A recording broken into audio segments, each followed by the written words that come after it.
आज का जो हमारा टॉपिक है वो है squirrel cage induction motor. Squirrel cage induction motor क्या हमारे पास होती है?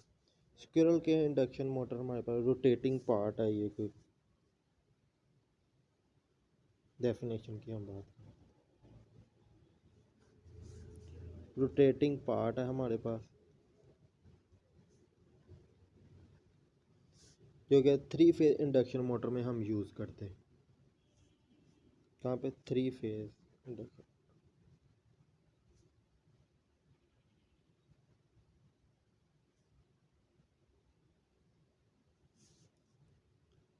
अब फिर हम इसकी आगे बात करते हैं कि कंस्ट्रक्शन की।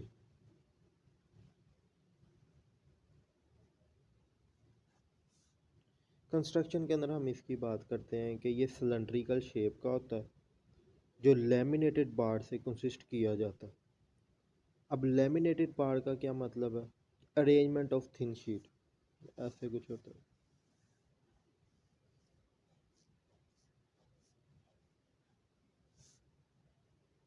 ठीक हो गया। ऐसे हम क्यों करते हैं? क्योंकि इसका एडी करंट लॉस जो होता है ना, उसको रिड्यूस करने के लिए हम लेमिनेटेड बार का यूज़ करते हैं। इसका जो बार होता है वो एंड रिंग से शॉर्ट सर्किट किया होता है हमने। रोटर का जो बार है वो स्क्यूड होता है। अब स्क्यूड का क्या मतलब है? स्क्यूड का मतलब है कि स्क्यूड स्क्यूड का मतलब है कि मीन्स हम एंगल होता है।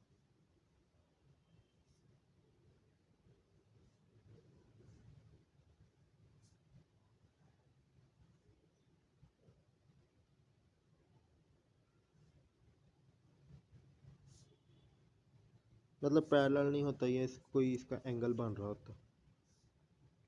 अब हम स्क्यूड की बात करते हैं। स्क्यूड के हमारे पास एडवांटेज क्या?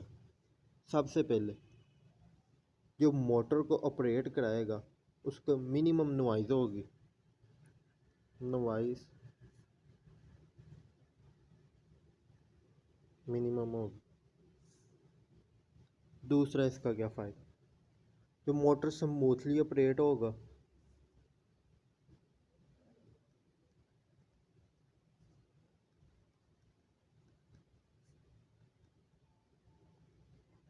स्मूथली ऑपरेट होगा।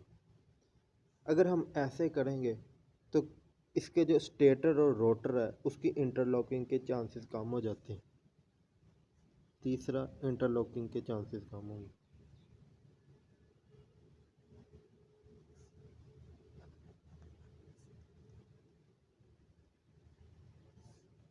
ठीक हो गया। इसकी लंबे जो बाड़ की जो लंबी लेंथ होती है, अब ये इसकी बाड़ जो ये उसकी लंबी लेंथ की वजह से इसकी रेजिस्टेंस क्या होगी? इंक्रीज होगी।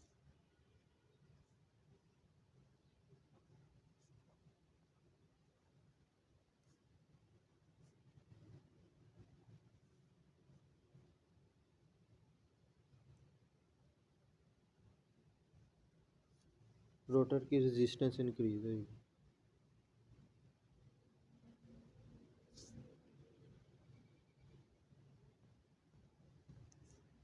अगर हम इसकी बात करते हैं वर्किंग की, वर्किंग के अंदर हम क्या बात करें? जो स्क्विरल केज जो रोटर है वो स्टेटर के साथ शिफ्ट हम कर देते। जब हम स्टेटर को 3 फेज एसी सप्लाई देंगे तो उसका जो गैप जो होगा उसमें क्या होगा? वो रोटेटिंग मैग्नेटिक फील्ड को प्रोड्यूस होगा। वो रोटेटिंग मैग्नेटिक फील्ड जनरेट होगा जो उसके साथ क्या होगा? उससे हमारा 3 फेज स्टेटर में जो वो कोई एंगल बन जाएगा। क्या एंगल? 120 का एंगल बन रहा होगा। ये हमारे पास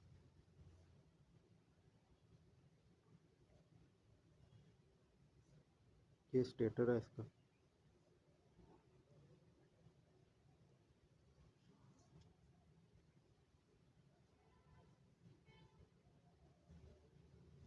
और यहाँ पे ना इस तरह का कोई एंगल बन रहा होगा।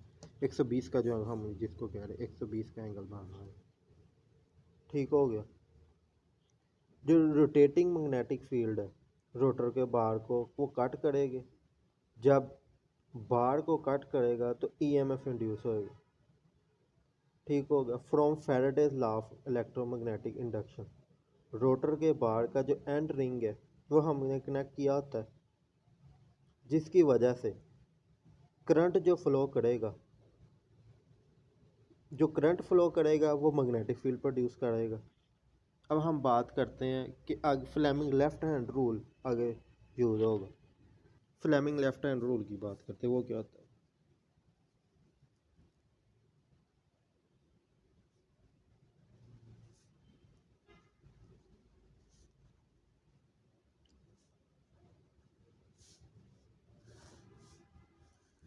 जब भी कोई करंट कैरिंग कंडक्टर हम प्लेस करते हैं मैग्नेटिक फील्ड में, तो फोर्स एक्सपीरियंस करती है और टॉर्क लगता है। जब रोटर को क्या करेगा, उस टॉर्क से रोटेट कराएगा। ये हमारे पास फ्लेमिंग लेफ्ट हैंड रूल होता है। अब हम इसकी बात करते हैं एडवांटेजेस की। सबसे पहला एडवांटेज इसका क्या है, ये क्या होता है, लेस एक्सपेंसिव होता है। फिर हम इसकी हाई एफिशिएंसी हाई होती है।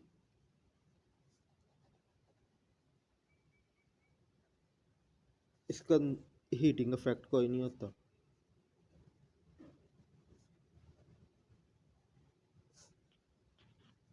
इसका वेट लो होता है।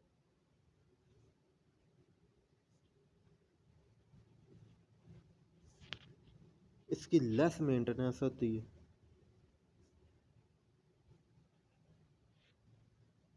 लेस मेंटेनेंस के हमारा क्या फ़ायदा होगा, जो स्लिप इसका लेस मेंटेनेंस क्यों होती है इसकी, इसके अंदर क्योंकि स्लिप रिंग नहीं यूज़ हो रहे होते और ना ही ब्रशेज़ होते हैं। जब ब्रशेज़ और स्लिप रिंग जो हम यूज़ करते हैं वो फिर ब्रशेज़ चेंज करना, उसकी मेंटेनेंस कॉस्ट ज़्यादा आ जाती है। अगर हम डिसएडवांटेजेस की बात करें,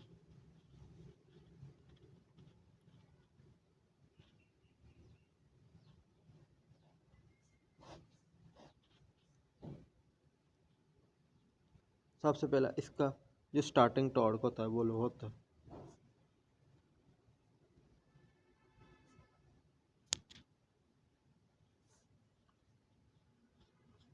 दूसरा हम पॉइंट बात करते हैं, स्टार्टिंग के टाइम पे ये ज़्यादा एनर्जी लेता है।